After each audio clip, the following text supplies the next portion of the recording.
What an exciting time for those of us who have kids.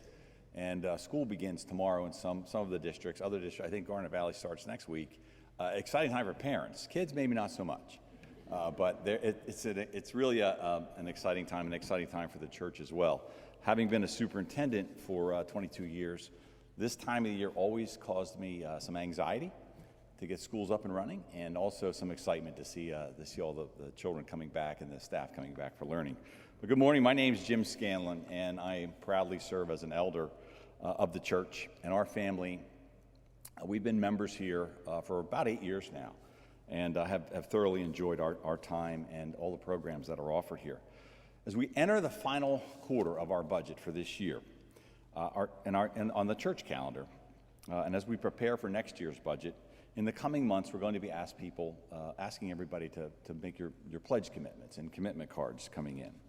As we begin that's how we begin the budget process based on what is turned in and committed to us. I'd like to provide a little perspective on the budgeting.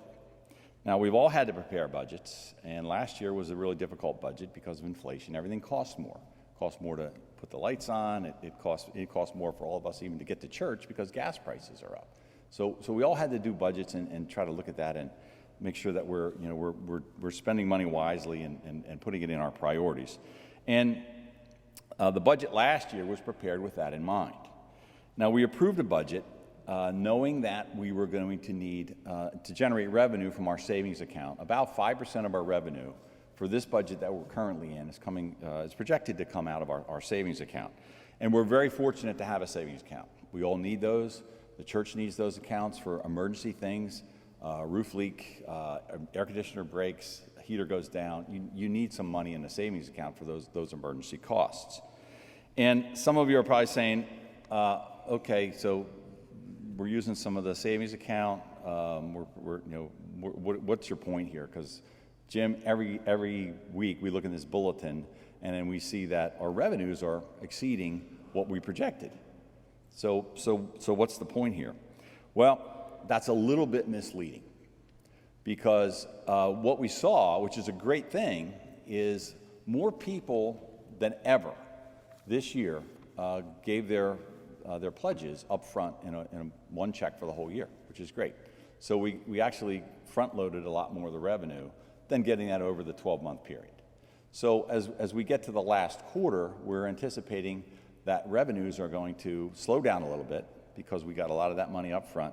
But our expenses, our monthly expenses, they're going to continue at the same rate because they're based on month. Again, no problems for this year. We are anticipating that we're going to need to take 5% of our revenue from our savings account to balance this budget. That's what we thought we were going to need to do, and we're anticipating we're going to probably need to take some of that money to finish out this year. No problem for this year. Budget's in good shape, and we're doing well. But as we plan for next year, we need to really close that gap without dipping into that savings account.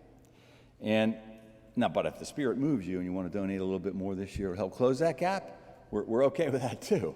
But really the point is this, as you think about pledge giving for next year, if you're able,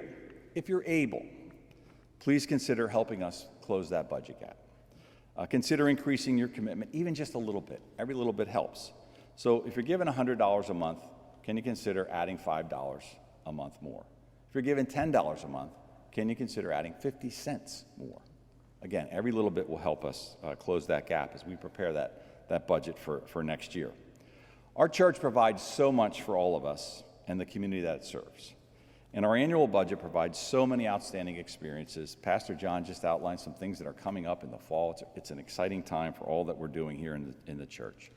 And the church is not a place. It really is all of us. And it's up to all of us to make it the best that we can be. We all receive so much from Westminster, and we receive so much from each other. Thanks for listening, and thanks for considering.